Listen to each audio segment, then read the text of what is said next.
Assalamualaikum warahmatullahi wabarakatuh.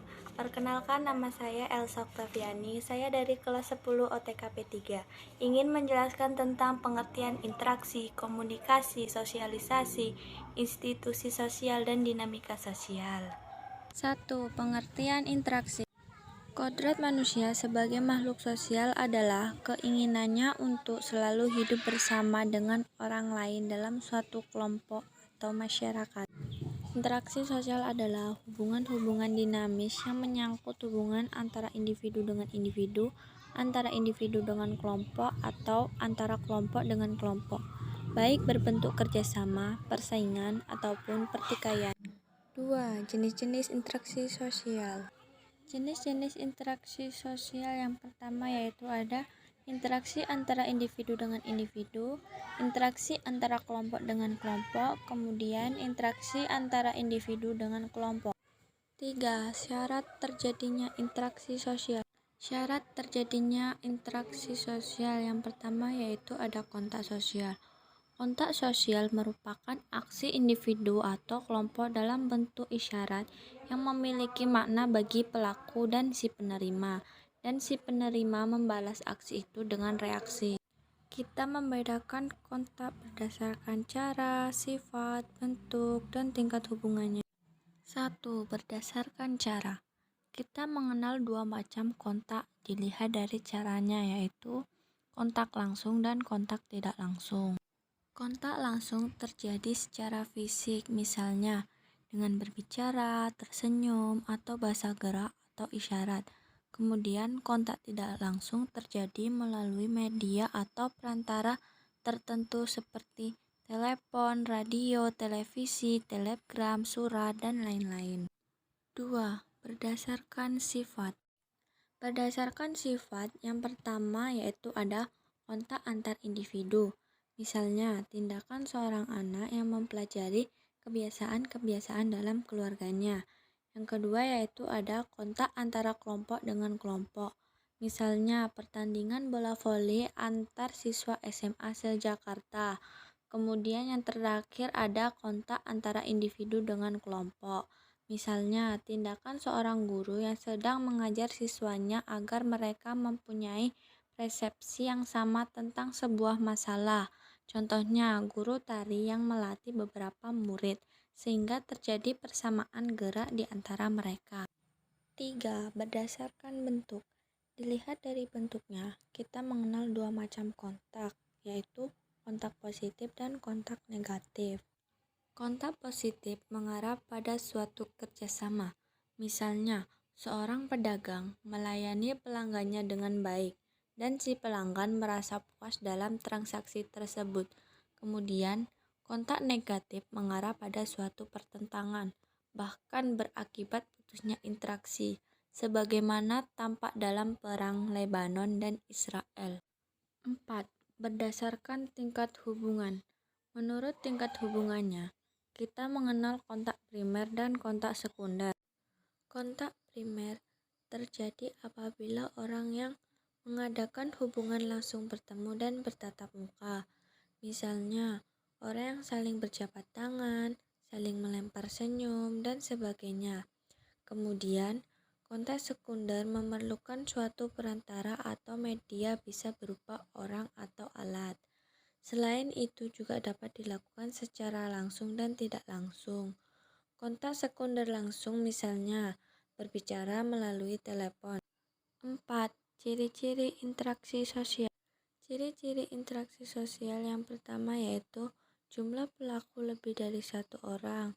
Kedua, ada komunikasi antar pelaku dengan menggunakan simbol-simbol.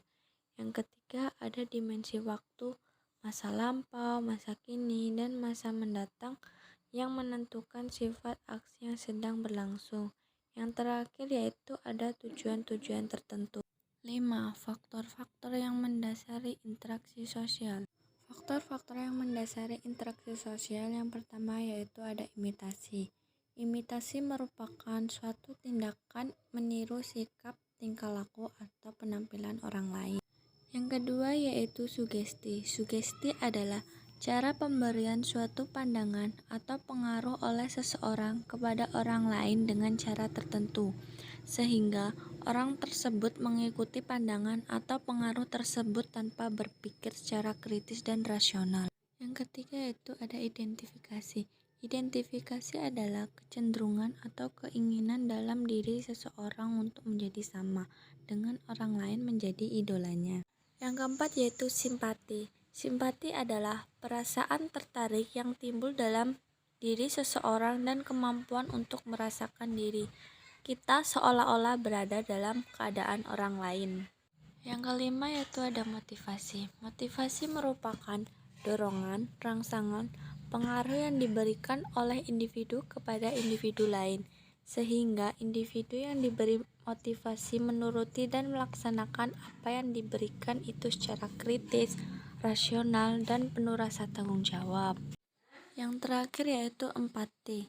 Empati adalah proses kejiwaan seseorang untuk larut dalam perasaan orang lain, baik suka maupun duka. 6. Bentuk-bentuk interaksi sosial. Menurut Gilin dan Gilin, ada dua macam proses sosial yang timbul akibat interaksi sosial, yaitu proses asosiatif dan proses disosiatif. Kita mengenal 4 bentuk proses asosiatif, yaitu kerjasama, akomodasi, asimilasi, dan akulturasi. Kemudian, kita juga mengenal 3 bentuk proses disosiatif, yaitu persaingan, kontravensi, dan konflik. 2. Pengertian komunikasi. Komunikasi adalah suatu proses ketika seseorang atau beberapa orang, kelompok, organisasi, dan masyarakat menciptakan dan menggunakan informasi agar terhubung dengan lingkungan dan orang lain. Pada umumnya, komunikasi dilakukan secara lisan atau verbal yang dapat dimengerti oleh kedua belah pihak. Fungsi komunikasi. Fungsi dari komunikasi yaitu menyampaikan informasi, mendidik, menghibur, dan memengaruhi. Tujuan komunikasi. Tujuan berkomunikasi untuk mengubah sikap, pendapat, perilaku, dan sosial. Komunikasi dapat merubah sikap, pendapat, dan perilaku seseorang hingga sosial masyarakat seseorang sesuai dengan informasi yang disampaikan oleh pemberi informasi. Sehingga pada hakikatnya komunikasi bertujuan menyampaikan suatu informasi yang dapat dimengerti oleh orang lain. Informasi tersebut kemudian diharapkan menghasilkan umpan balik berupa perubahan positif dari si penerima informasi. Jenis-jenis komunikasi. Yang pertama yaitu komunikasi verbal. Komunikasi verbal adalah komunikasi yang menggunakan bahasa dalam bentuk lisan untuk bertukar informasi. Contohnya, komunikasi verbal adalah berbincang tatap muka, berbincang melalui telepon, pengumuman menggunakan pengeras suara, hingga pidato. Yang terakhir yaitu komunikasi nonverbal. Komunikasi nonverbal adalah komunikasi yang menggunakan bahasa dalam bentuk bukan lisan. Contoh komunikasi nonverbal adalah komunikasi melalui tulisan seperti surat menyurat, membaca buku, koran, juga website. 3. Pengertian sosialisasi. Sosialisasi adalah usaha memasukkan nilai-nilai budaya terhadap individu, sehingga individu tersebut menjadi bagian masyarakat. Proses sosialisasi merupakan pendidikan sepanjang hayat melalui pemahaman dan penerimaan individu atas perannya di dalam suatu kelompok. Proses sosialisasi. Proses sosialisasi meliputi internalisasi nilai-nilai, yaitu proses penanaman nilai dan norma sosial ke dalam diri seseorang yang berlangsung sejak lahir hingga meninggal. Kemudian, enkulturasi yaitu proses pengembangan dari nilai-nilai budaya yang sudah tertanam dalam diri seseorang dan diimplementasikan dalam perilaku sehari-hari. Dan yang terakhir yaitu pendewasaan diri, yaitu proses berlangsungnya internalisasi dan enkulturasi secara terus-menerus hingga membentuk suatu kepribadian. Macam sosialisasi. Ada dua macam sosialisasi. Yang pertama yaitu sosialisasi primer. Sosialisasi yang pertama kali dijalani oleh manusia semasa kecil. Sosialisasi ini menjadi pintu bagi seseorang memasuki keanggotaan masyarakat. Yang kedua yaitu sosialisasi sekunder. Proses sosialisasi lanjutan setelah sosialisasi primer yang memperkenalkan individu ke dalam kelompok tertentu dalam masyarakat. Kedua proses tersebut berlangsung menyeluruh di tempat tinggal dan tempat kerja. Dalam dua tempat tersebut terdapat sejumlah individu dalam situasi yang sama, terpisah dari masyarakat luas dan jangkauan waktu tertentu. Syarat terjadinya sosialisasi. Terdapat beberapa faktor terjadinya sosialisasi, di antaranya 1.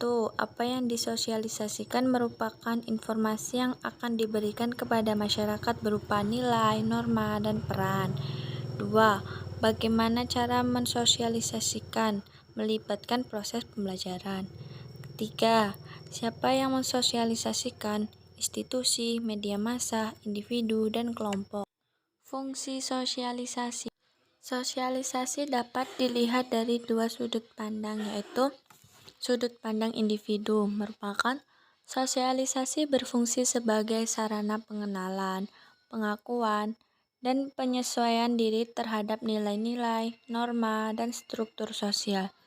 Dengan hal tersebut, seorang individu bisa menjadi masyarakat yang baik, di mana masyarakat baik adalah warga yang memenuhi harapan umum warga masyarakat lainnya. Yang kedua yaitu kepentingan masyarakat. Merupakan sosialisasi berfungsi sebagai sarana pelestarian, penyebarluasan, dan pewarisan nilai-nilai serta norma sosial. Nilai dan norma terpelihara dari generasi ke generasi dalam masyarakat tersebut. Tujuan sosialisasi. Tujuan sosialisasi yang pertama yaitu setiap orang dapat hidup dengan baik di tengah-tengah masyarakat jika menghayati nilai dan norma dalam kehidupan. Yang kedua yaitu setiap orang dapat menyesuaikan tingkah lakunya dengan harapan masyarakat yang memiliki budaya, di mana budaya tersebut mengikat para warganya. Yang ketiga yaitu setiap orang dapat menyadari keberadaan dalam masyarakat, sehingga individu tersebut mampu berperan aktif dan positif dalam kehidupan sehari-hari.